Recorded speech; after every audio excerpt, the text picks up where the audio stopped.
Samahan niyo po at buksan ang inyong mga Bibles sa 1 Corinthians.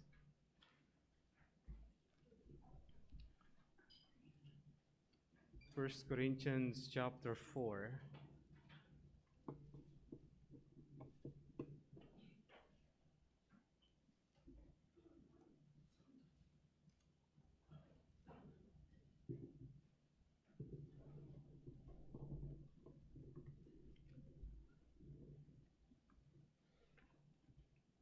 First Corinthians chapter 4 at doon po tayo sa verse 1.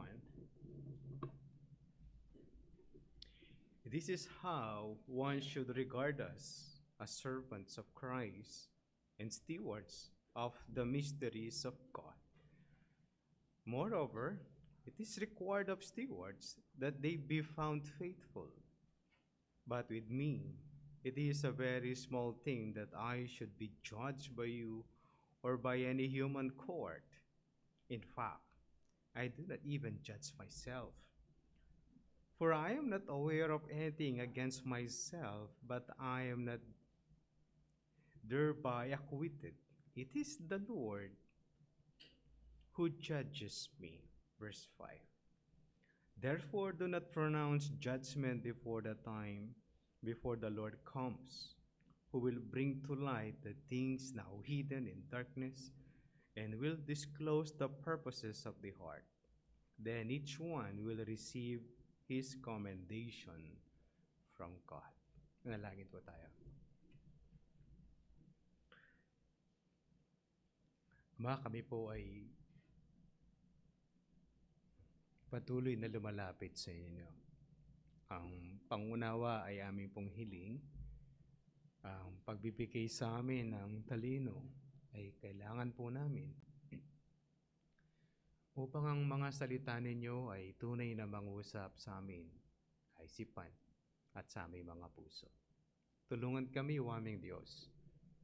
Tulungan ang inyong abang lingkod na maipaliwanag ang inyong mga salita upang ito ay magbigay po ng linaw sa bawat isa. Sa pangalan po ng aming Panginoong Jesucristo, ito pong lahat ang aming dalangin. Amen.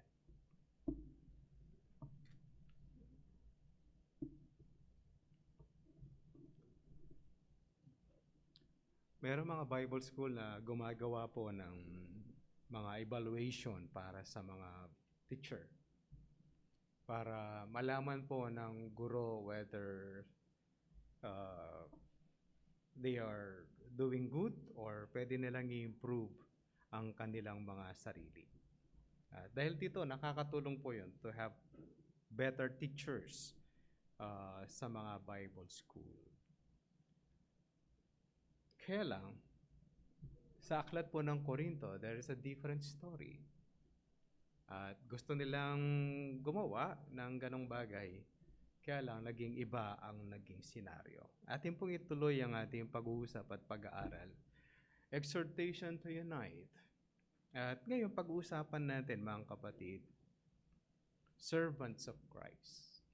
At buong chapter 4 po yung kanyang konsepto na may kaugnayan pa rin sa pagbubuklod ng simbahan. Still connected to that, hindi po siya hanggang chapter 3 but up to chapter 4. Ngayon, pag-uusapan lang po natin ang verse 1 hanggang verse 5. Okay? Buong chapter sana yung buong 4. We'll focus our minds on chapter 4, verse 1 hanggang verse 5. Pag-usapan po natin their identity. Okay, ang pinakapunto po nung 4 is servants of Christ. Pag-uusapan po natin ang kanilang identity. Yung buong chapter 4, ito po yung kanyang outline. Servants of Christ, yung unang punto is their identity. Ang ikalawang bahagi, kung ESV po ang hawak ninyo, it's simply verse 1 to 5. And then in verse 6 hanggang verse 14, their attitude. And then in verse, yung susunod na line o segment, that is verse 14 hanggang matapos ang chapter 4, is their concern. Their identity, their attitude, and their concern. Ito po yung tatalakayin sa buong 4. Pero ngayon, tatalakayin lang po natin is verse 1 hanggang verse 5. Ang bahagi po ng verse 1 hanggang verse 5 ay merong ulit 3 bahagi. Yung unang bahagi po niya ay servants. Sa ilalim po ng identity is servants, stewards, yung ikalawa. Yung ikatlo ay requirements. Servants, stewards, and requirements. Yun po yung 3 tatalakayin ko in verse 1 hanggang verse 5.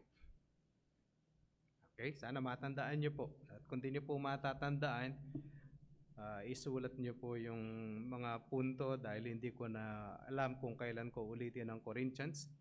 Dahil yung Colossians ay naipangaral ko po siya noong year 2001. Kaya pag hindi nyo po sinulat at mawala yan, kayo na po yung may kasalanan. Please write them para hindi nyo po sila makakalimutan. Kung wala po kayong pambiling notebook, sabihin nyo sa amin. We'll give you one. Kaya anong meron? Anong nangyayari at anong nagiging senaryo ng mga taga-Korinto? Ulitin po natin yung background ng Corinth. Ang mga taga-Korinto ay mayabang. It's the same like us. Mayayabang. Maraming bagay po tayo may kayabangan. Depende kung saan lang tayo anggulo na nandoon at kung saan anggulo lang tayo nagsasalita o kumikilos. Meron po tayong kani-kaniyang kayabangan. Kilala ang mga kapangpangan na mayabang sa damit. Kahit wala silang pera, maayos ang damit. Yun yung kanilang priority. Hindi naman laging priority sa buhay, but usually, yun po yung kanilang pride. Alam niyo, sabi ang Ilocano ay kuripot pero mayayaman. That's their identity. Kilala sila sa ganon. May mga memes na nagbibiruan. Kapag tumawad ka, itatanong ng titinda sa'yo, Ilocano ka ba? Mga ganong idea po. But it doesn't mean na ganon lahat. Merong mga ganon, merong mga hindi. But yun po yung karaniwang napapansin po sa atin. Kahit po yung mga regions natin may kanya-kanyang away. Ang Bacolod ay hindi niya kasundo ang mga taga Iloilo. They have their own pride.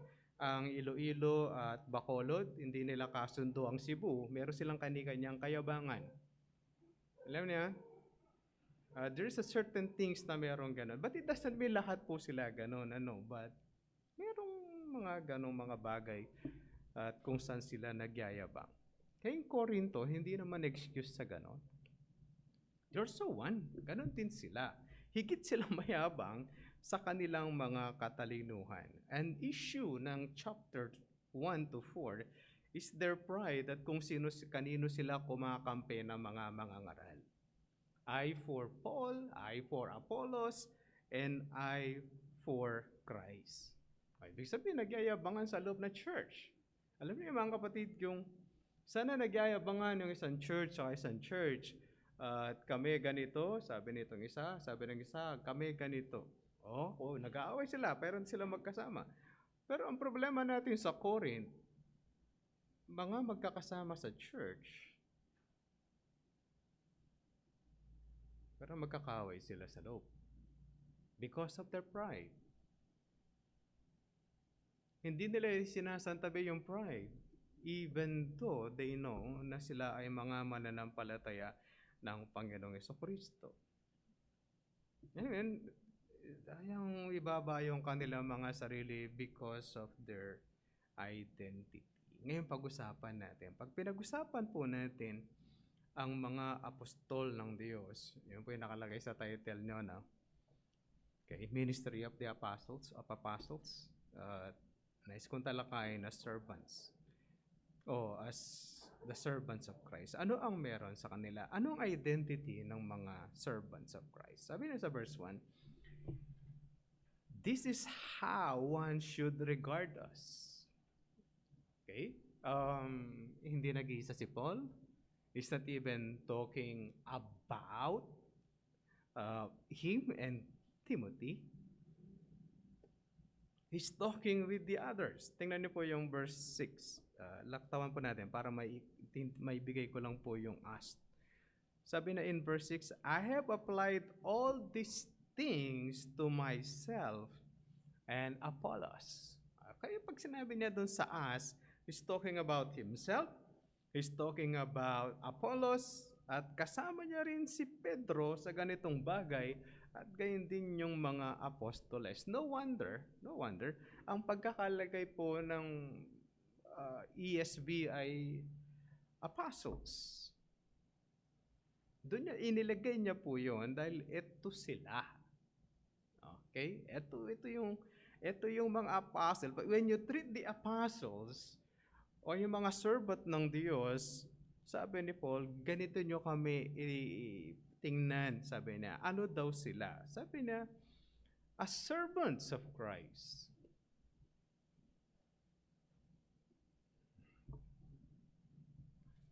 Pag pinag-uusapan po natin yung salitang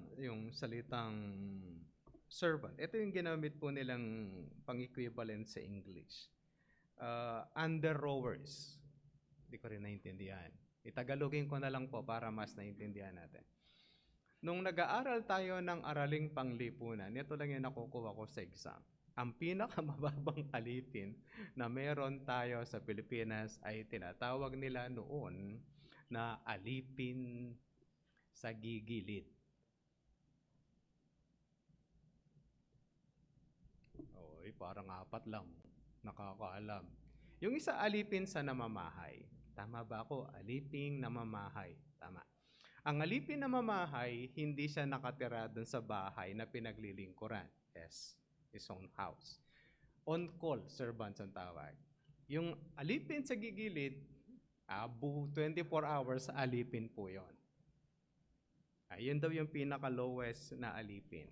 Yung ginagamit pong salita ni Apostle Paul, titingnan niyo yung pagkakalagay niya, sabi na, this is how one should regard us as servants. Trato nyo kami katulad ng alipin sa gigilid ni Kristo. Siyempre, hindi po yan ang ginamit sa Tagalog, alipin lang.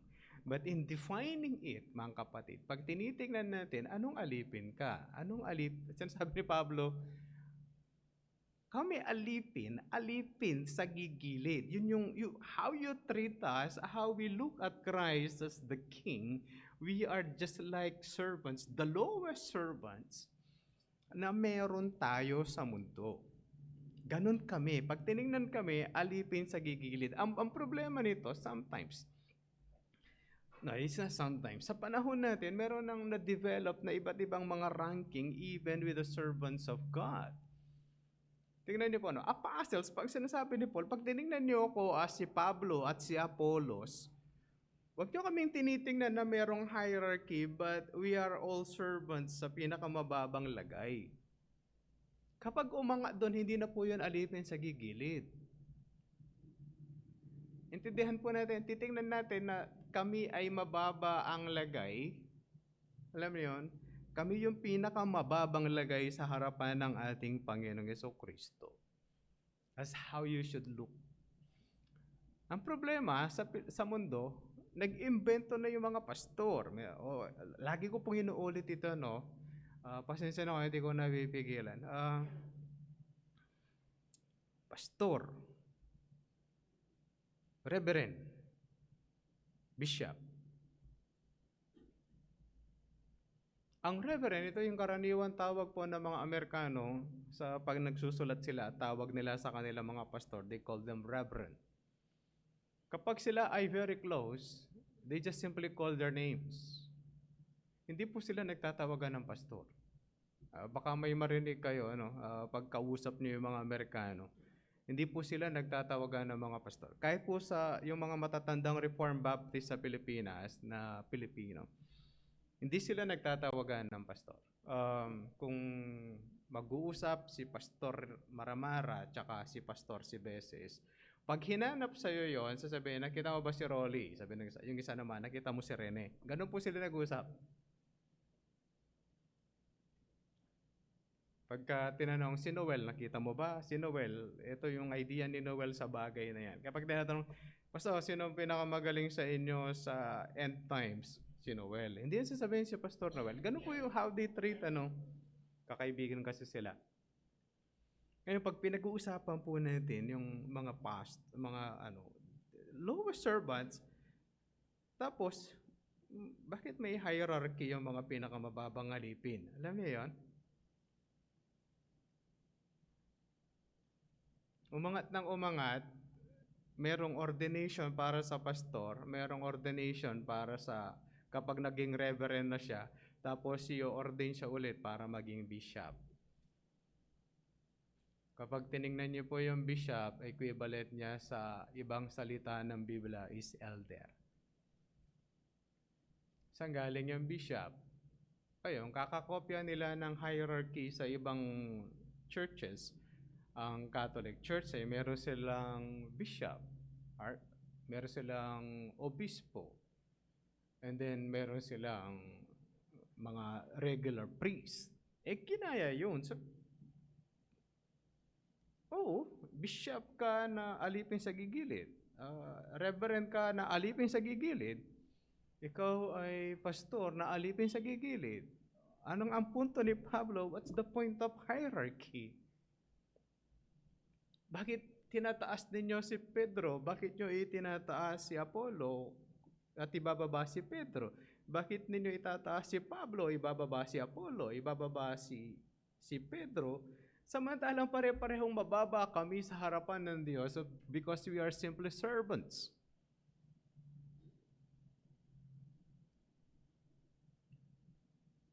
Alam niyo yung mga ganon? Yung tagapunas ng floor, hindi ko alam kung nakakita na kayo naglilinis ng floor sa volleyball court. Minsan, merong silang ginawa dati na imamap nila yung floor, na 3 yung tumatakbong ganon. 3 lalaki yon, tapos may 3 silang map. Maliban po yung may natumba, tapos may magpupunasan.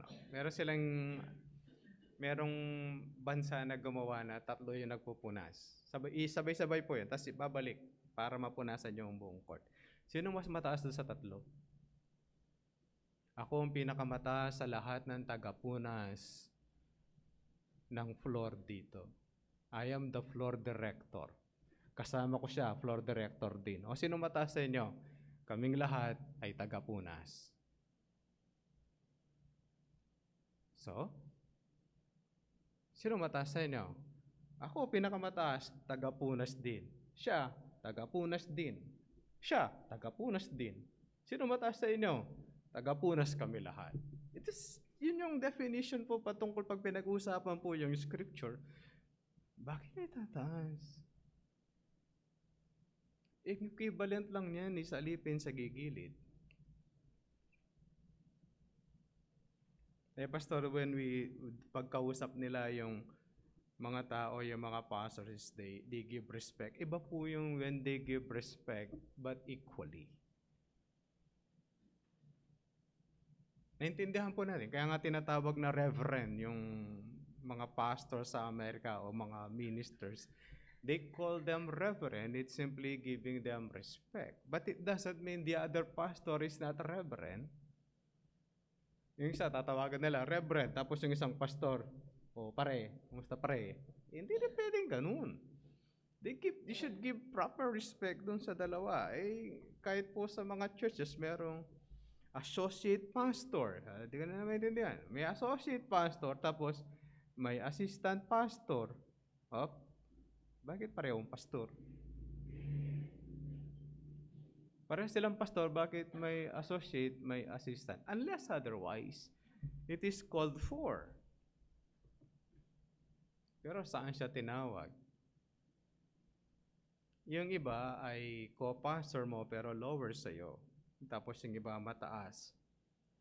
Merong gumawa na libro sa Malaysia, ang pangalan ng author is Po Bun Sing.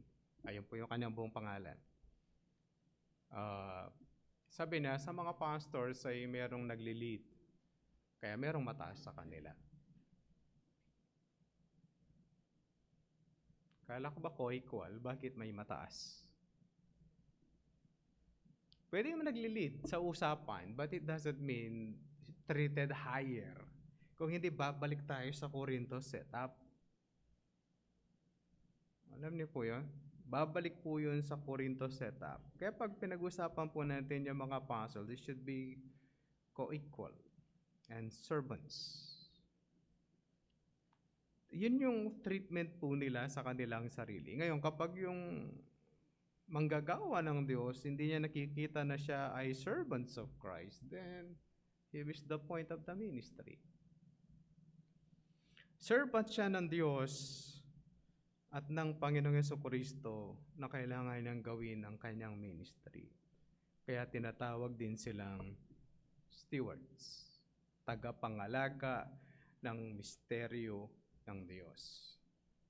Pag pinag-uusapan po natin yung stewards, ito yung naglilingkod sa Diyos at ginagawa niyang lahat ng bagay mapangalagaan ang misteryo ng Diyos.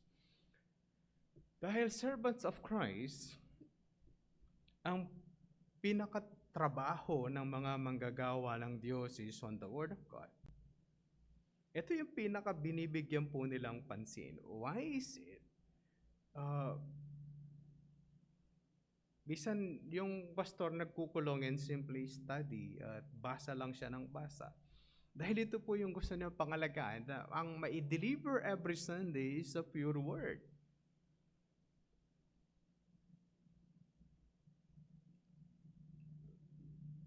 Ang mahirap when we put a lot of work to the pastor and then, kumusta ang pag-aaral? How can he be a good steward? Sa mission work, dito ko po ina-appreciate po yung mga misyonero. In a mission work, mga misyonero were trained to do things. Para pasimula ng ministry, dapat all around yung mga pastors when we send them to missions. Kayang mag-repair, kayang mag-music,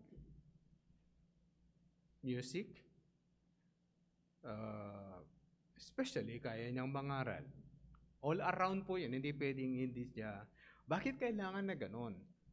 Unang-una, pupuntahan niya mga unbelievers at paano siya makakakonekta doon sa mga tao sa lugar na pupuntahan.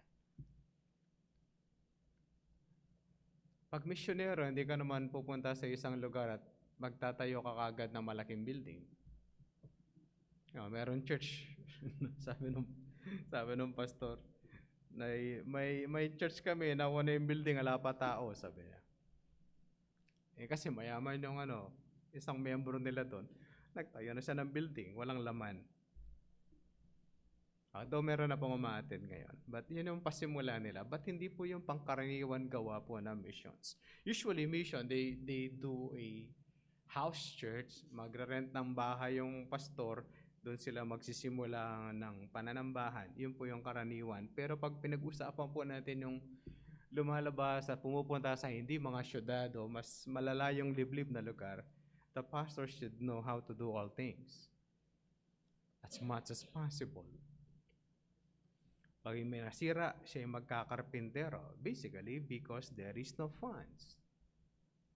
Kailangan niya gawin lahat po yun. But pagkatapos po nun, when the church is built, a pastor is installed. Na ang tuon niya ay ang pag-aaral ng salita ng Diyos. Dahil hindi ito madali.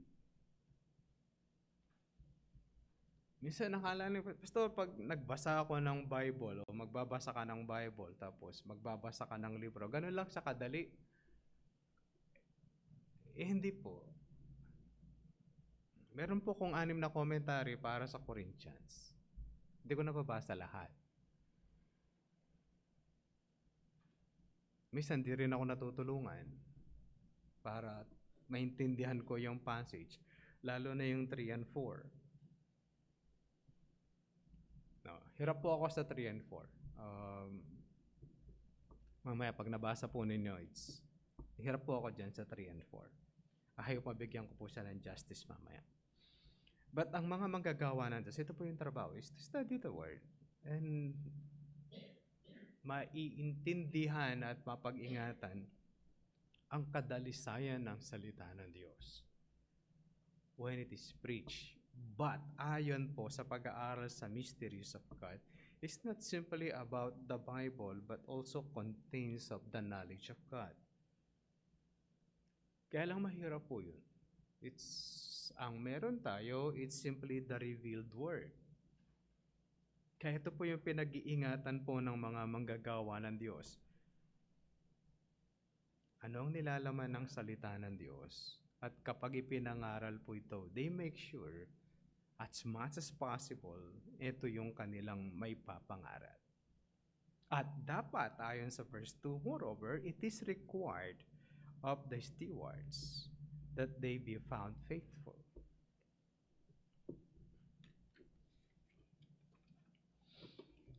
This brings me to the third point. Anong requirements? Kung ang manggagawa ng Diyos is a servant of Christ and a stewards of the mysteries of Christ, then what is required? Sabi niya, that should be faithful. Mga kapatid, isa sa mga tinalakay namin kahapon is si Eli. Si Eli ay nirebuke yung kanyang mga anak for their wrongdoing. Yung gawa nila ay hindi tama about food or sacrifice, and then with their moral standard ay mababa. Because of that, God had judged them at mamamatay sila before they will become full-fledged high priests. And even Eli have died. Namatay si Eli, hindi na natuloy. That's why na-shift ang priesthood and being a judge kay Samuel. But one thing na-discuss namin is, sabi nung kapatid, Pastor, ito yung standard. And we want to meet that standard na napakahirap na abutin ng mga manggagawa ng Diyos. And it's true. Kaya sabi ng kapatid, we need God's mercy and grace para tayo ay mag-improve to makarating nawa dun sa standard. But to the best na kaya ng manggagawa ng Diyos ayon sa biyaya ng Diyos sa kanyang buhay, na siya ay maging tapat. But because of our weaknesses, o weaknesses na mga manggagawa ng Diyos, even Paul and Peter, malamang-lamang kaya Apollos, wala tayong nabasa about Apollos, but we have Peter and Paul with their weakness. Meron silang mga bagay na nagagawa na hindi kaaya-aya sa Diyos. Then we need God's mercy. Wala po kayong mahanap na manggagawa ng Diyos na hindi po nagkakamali. Everybody has his own weakness. Everybody has his own pride. Na kailangan niyang marating yung kabanalan, yung katapatan, but bago siya makarating doon, he has to struggle with things. Pride, blindness of the study of the Word. Hindi natin pwede sabihin, manggagawa ng Diyos, you should be perfect. Pag nangyari po yun, malamang-lamang patay na tayo lahat. Dahil si Jesus Christ lang po yun. Kahit po yung mga mananampalataya sa loob ng church, for you to, Pastor, yung simbahan niyo ba maayos na church? Hindi, pero maayos ang church namin. Lahat ba ng member yun nag-aaral? Di ko alam. Baka nakatingin lang sa akin. Pero pag di rin kayo nakatingin sa Bible, baka nga hindi kayo nag-aaral. Sigurado kung may Bible sila. Kung inaaral, naaral naman siguro, nagiginig. Pero iba po yung nasa bahay. Kayo, tsaka dito. Pag nasa bahay, baka brand new pa po yung Bible nyo hanggang ngayon, 3 years na. Yung sa aking pastor, initiman ko para hindi mo mahalata, ginadgad ko ng daliri. Yung libag na dikit lahat, kaya nangitim na yan. O tingnan mo, New Testament lang yun may libag. Na mga kapatid, the point is, can we find a perfect church? No. Every church has its own weakness. Pero hindi tayo pwedeng alam niyo yun, itutuon mo, yung church na yung pangit kasi ganito. Because of that. But the church is growing. Yun po yung idea ng Reformation. It's if keep on growing and growing and growing and growing. Nung tinanong si John MacArthur kung gagawa siya ng commentary sa Old Testament, he has a simple answer. No. Ano lang po kasimple yun. Siyempre, may follow-up question. Bakit hindi mo gagawa ng Old Testament? Sabi niya, 30 to 40 years ko ginawa ang New Testament, 27 books lang yun. Yung Genesis to Malakay is 39.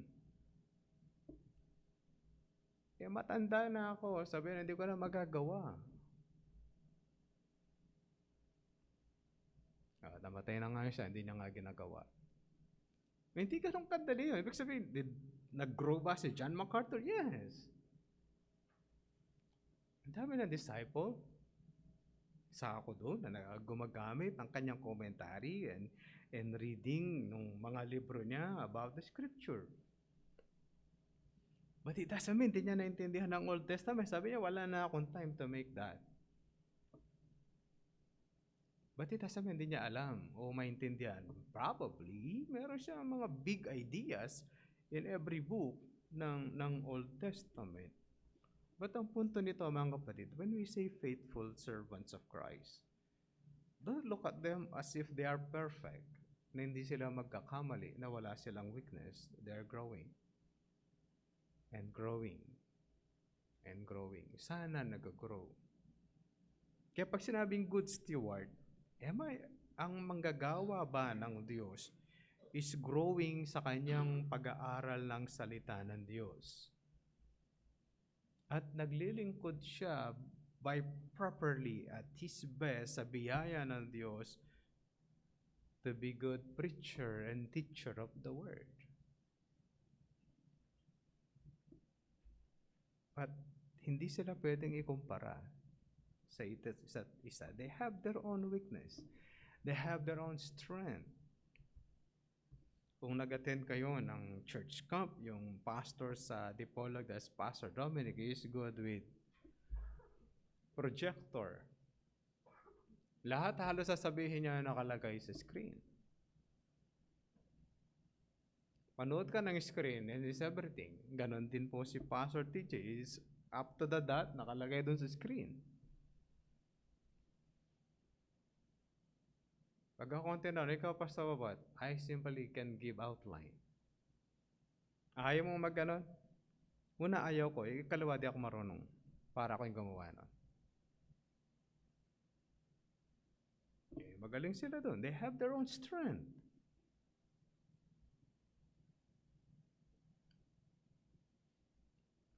Sabi ng isang pastor, ako, Bobot, sabi na, I'm a preacher, hindi ako teacher. I cannot give a lot of details. Kapag nangaral ako, hindi ako nagbibigay ng maraming verses at maraming details. Una, baka hindi na maintindihan ng tao. Ikalawa, hindi ko kaya. Pero, sabi niya, yung isang pastor, sabi na, magaling siya dahil si teacher. Magaling siya magbigay ng mga details at mga detalyadong mga bagay. But ang tanong is, are we faithful with it?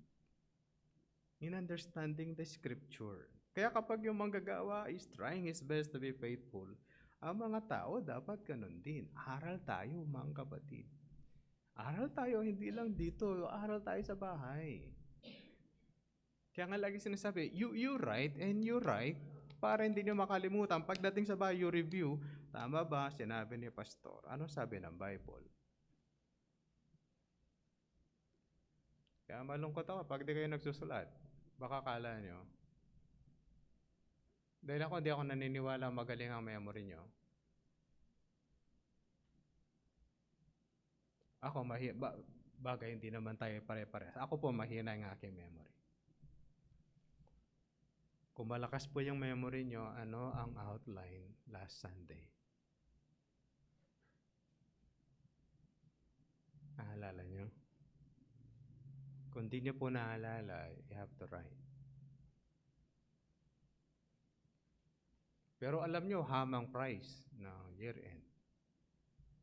At merong lechon, pero walang sauce.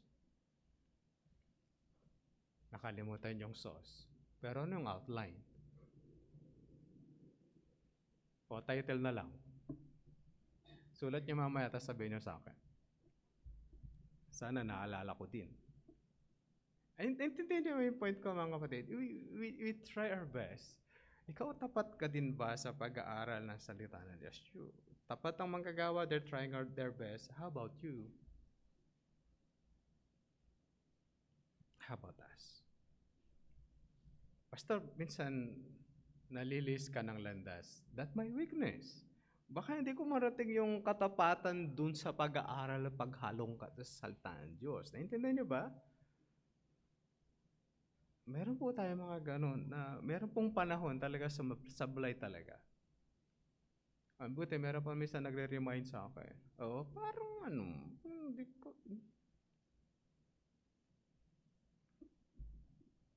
Kaya po when we get involved to the movement of the word, yung nagtuturo po kami sa ibang lugar, we're not simply helping us, but we're helping other churches. It's not simply helping other churches, we're helping the kingdom of God. Hindi po ito yung ministry lang naman ito. Basta ministry na yung movement of the word, kasali po kayo dito. Yung time na dapat nasa church kami, we go to other places para tumulong sa mga simbahan, tuturuan po yung pastor. Pag yung pastor natuto, tuturuan yung church. Yung tinuruan niya kasama niyo sa langit when Christ return. Hindi ba kayo matutuwa? Hindi kayo dumating sa lugar pero natuto yung mga tao because we simply support the ministers. Ganun po yun. Kaya hindi to isang simply movement of the word, mga pastor lang yan. No, brethren, you're helping them. You're helping the church. Though they do not know. Ano pa yung requirement sa pastor o sa mga manggagawa ng Diyos aside from being faithful? Verse 3.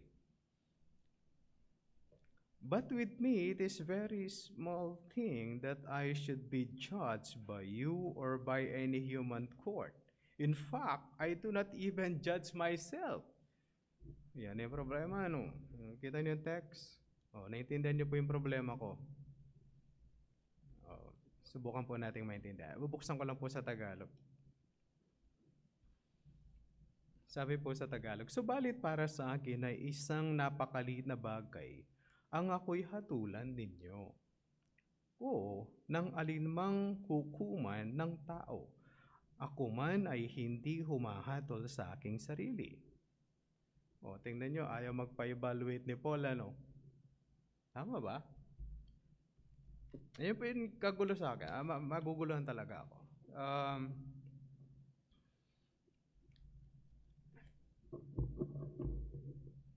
Hindi pa tama yan, pastor.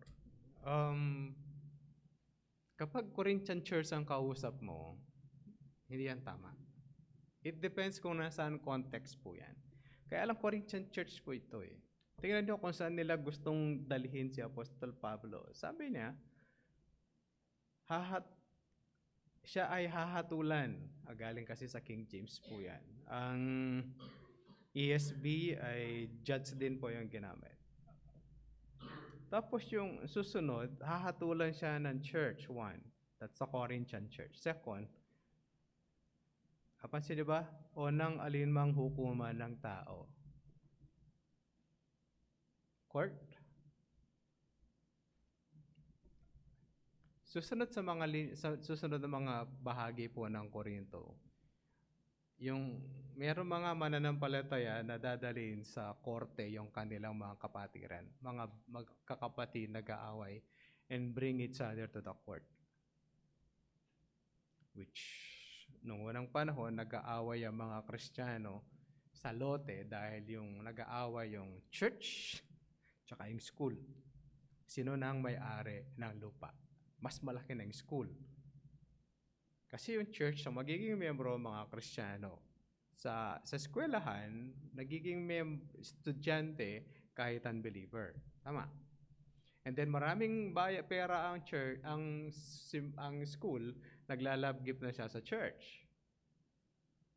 Bandang huli, mas marami ng pera yung school doon sa church. Ngayon, mag-aaway na sila. Sino may-ari? Yung iba, mga dating officer ng church na palitan, tapos nag-away sila ng bagong officer. Kaya yung GIS, sinasabit po yearly. Pag hindi sinubmit, sino yung last officer? Siya yung officer ng church. Tapos mag-aaway. Because of their pride. Anong issue? Mga kapatid, ang definition nila doon sa examine or to be judged is to investigate, question, and evaluate. Okay na yung evaluation. Kaya lang, to investigate or interrogate, yun po yung idea na gusto nilang gawin kay Apostol Pablo. I-judge siya with what standard? The scripture? Or hahatulan siya kung ano yung pangkaraniwang nangyayari sa Korinto? At sistema ng mundo. Yun po yung sinasabi ni Apostol Pablo. Kung hahatulan nyo ko with your human court, hindi natatama yun. Bakit sinasabi ni Paul yun? Sabi na sa verse 4, "For I am not aware of anything against myself." Okay, Pastor, di ba ina-evaluate ni Paul yung sarili niya? Ini-evaluate po niya. Pero ang pinag-uusapan po nila ay hukuman, judgment. Ito ang sinasabi ni Paul. "But I am not thereby acquitted. It is the Lord who judges me." Okay? Ang paghatol ay hindi hukuman ng mundo, katulad ng pananaw ng Korinto, kundi ang hukuman ng Diyos. He will face that. We will face that. With every wrong interpretation and preaching na ipangaral po namin, and unconfess, haharapin po namin lahat yon sa Diyos.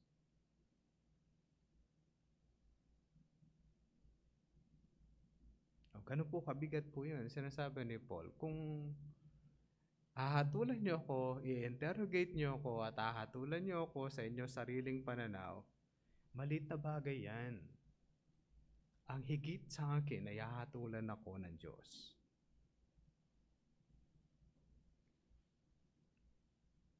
Pero kung evaluation ba, magagalit si Paul? No. Nangyari na po yan sa Acts. Nagkaroon ng evaluation. Umuwi si Paul sa Jerusalem at nag-usap-usap sila. Ano ang nangyari, Pablo, sa ministry mo to the Gentiles? At nag-report siya. Tapos biglang nagkaroon ng pagtatalo. Bakit ba yung Gentiles masasali dito? Then nagsalita si Pedro. Nangyari din ito sa amin. Kaya yung evaluation, wag na sabi, Pastor, si Pablo ayaw yung evaluation, gusto niya pong evaluation. Pero yung hahatulan siya ng hukuman ng mundo, disagree siya. Isipin nyo, iimbestigahan si Pablo sa kanyang pangangaral? Sa kanyang ministry sa Corinth, iimbestigahan? Iimbestigahan nyo ako talaga? Ano ang standard? Their standard. Kasi sila mag-evaluate. Sana mga kapatid, ang mag-evaluate sa kanya ay si Pedro. Baka mas maganda. Bakit sila? First thing, what do they know about the whole scripture? Ang Corinthian church.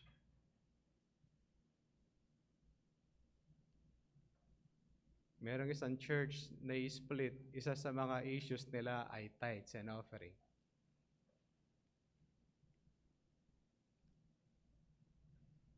Anong issue? Wala daw sa New Testament ang tithes.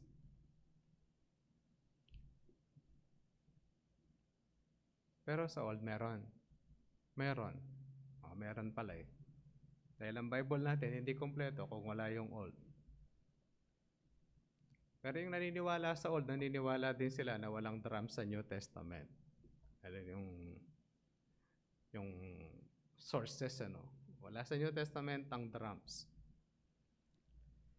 Naintindihan natin, hindi na po makakapagbuhat ng drums habang tumatakbo po sila laban sa mga high priest.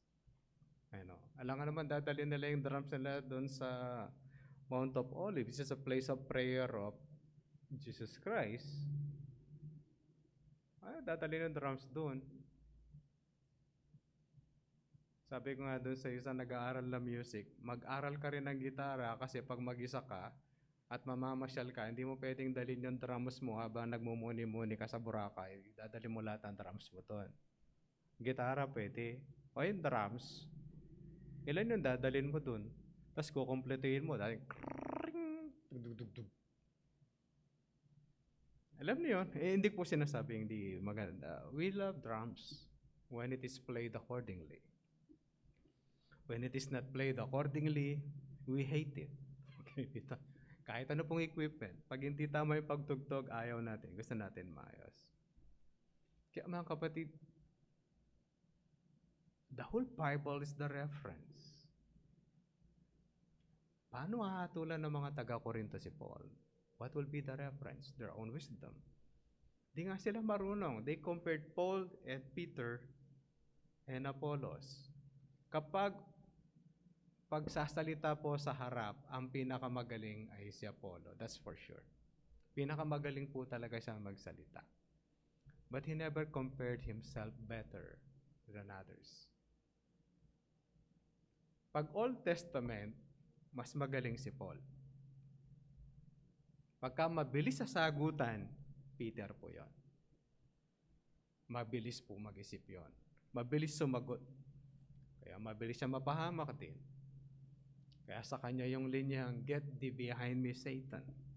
Kaya mga ganun yung point niya, mga kapatid. Hindi po sinasabi ni Paul, don't evaluate me. Ang punto niya kung hahatulan niyo ako at hahatulan niyo ako with the worldly judges, maliit na bagay yan. Dahil ang standard should be, God will judge me. Hahatulan ako ng Diyos. Then to the third point, sabi niya, therefore, do not pronounce judgment before the time, before the Lord comes, who will bring to light the things not hidden, now hidden in darkness, and will disclose the purposes of the heart. Then each one will receive his commendation from God. Yung paglilingkod natin, mga kapatid, when God evaluate, of course, mga pastors muna. First evaluation, yung merong mga matasamang motibo na manggagawa ng Diyos will be revealed. Yung pinagkakakitaan nila ang ministry ng Diyos will be revealed.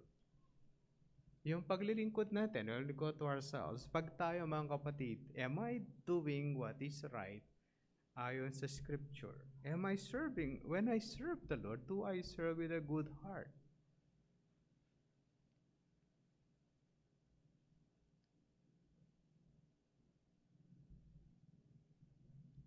Minsan tinatanong ng mga ibang mga pastor, Pastor, sa inyo ba yung mga musician nyo, binibigyan nyo ng pera? Sabi ko, hindi.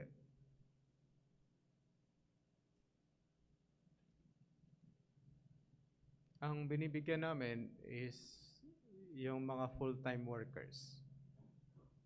Yun, kasi hindi nagtatrabaho secular. But yung iba ay nasa secular job, kaya meron silang finances. And isa pa, sabi ko, full service po yon, yung kanilang ginagawa. Hindi pa pwedeng sweldohan yun kamukha ng pagpapasweldo sa pastor. Kung full-time po sila, they will be given. Kung full-time. Ibig sabihin nyo lang yung source of income yan. Hindi naman pwedeng wala silang ah, finances. Pag full-time, then may sweldo po yun. Pag hindi full-time, it's full service. Pastor, yung full-time, binabayaran siya. Um,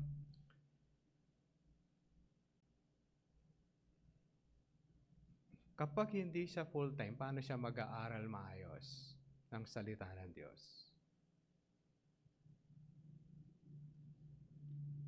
Kung yung pastor hindi full-time, tatanungin po natin how he would study. How they would do the ministry sa loob ng church.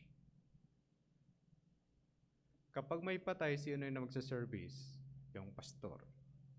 Pag may dedication, yung pastor.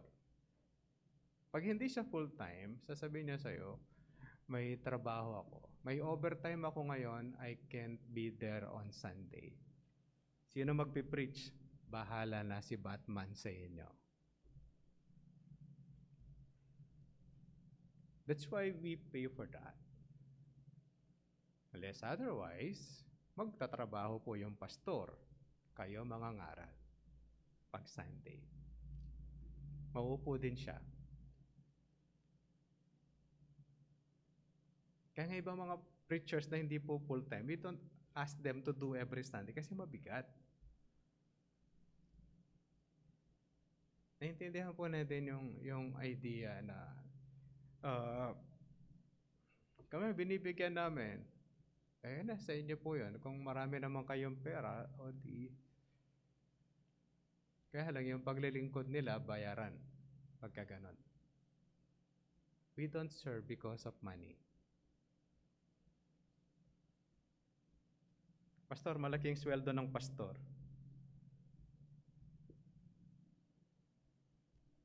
Nung mag full-time ako, ang sweldo ko 2,000 pesos. Tapos magbabayad pa kami ng SSS. Alam niyo na siguro, no? Magkano na yung pupunta sa amin? Tapos yung kaibigan ko, kaklase ko ng college, ang sweldo niya 7,000. Wala pang pressure yun. Ang problema lang niya yung pastor niya, ay yung boss niya. Sa church, problema mo yung mga tao. Anything na meron kang magawa, i-review ka at kung ano ang sasabihin, etc. etc. At alipin ka ng buong church. Pagka may titignan na gamit, itatanong sa'yo. Samantalang alam naman nila yung gamit ko nasaan. Alam mo yun?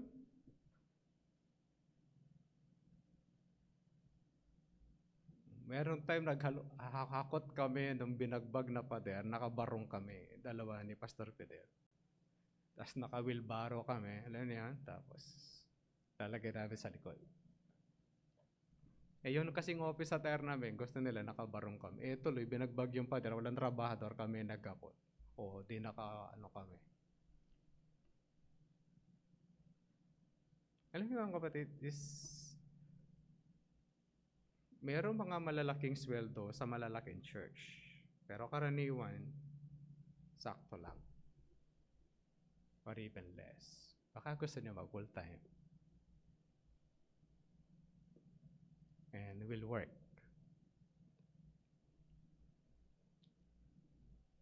Pero every week, you do the preaching. Pagka may Bible study, you do the Bible study. Ganun po siya kabigat. Kaya tayo tanongin natin, am I a servant of the Lord? Am I doing my task sa loob ng church? O may priority akong iba? And then that is not service. Kaya mga kapatid, if the ministers should be faithful sa pagtawag sa kanila as servants and stewards, dapat ganun din po tayo sa ating ministry. Are you faithful to the ministry na meron po kayo? Kayo nakakaalam kung ano yung ministry po ninyo. Iba-iba po tayo, kahit po yung alam niyo ba na sa mga church merong mahilig mag-visitation? Hindi mo kailangan i-announce, just simply visit. Visitation ministry po yun. It's more of alam niyo yun, yung mahabaging kalooban para sa iba. Kaya mga kapatid, muli po, 2026 is nandyan na siya. Ang tanong is, are we serving and will serve the Lord faithfully sa ministry na pinagkaloob po sa atin? Manalangin po tayo. Ama, salamat po sa inyo mga salita. It's a reminder for us. Alam po namin, it's the pastor and the minister should be good steward ng inyong mga salita. But sometimes we fail. At di lang sometimes, many times. Dahil po sa aming mga weaknesses, kaya lagi po namin kailangan ng inyong biyaya at habag sa amin. Na sa amin pong paglilingkod, kailangan po namin lagi ang tulong po ninyo. Sa amin pong pagkampan ng mga bagay sa mundo, we need your help. There is no perfect church. There is no perfect minister. Everyone has their own weakness. At nangangailangan po kami lagi ng tulong po sa inyo. Tulungan din po ang bawat isa sa paglilingkod po sa inyo, that everyone will be faithful at maglilingkod hanggang sa makakaya po namin ayon po sa bibigay niyong lakas at biyaya. Tulungan kami, o aming Diyos, that will become a good and faithful servant. Sa pangalan po ng aming Panginoong Jesucristo, ito pong lahat ang aming dalangin. Amen.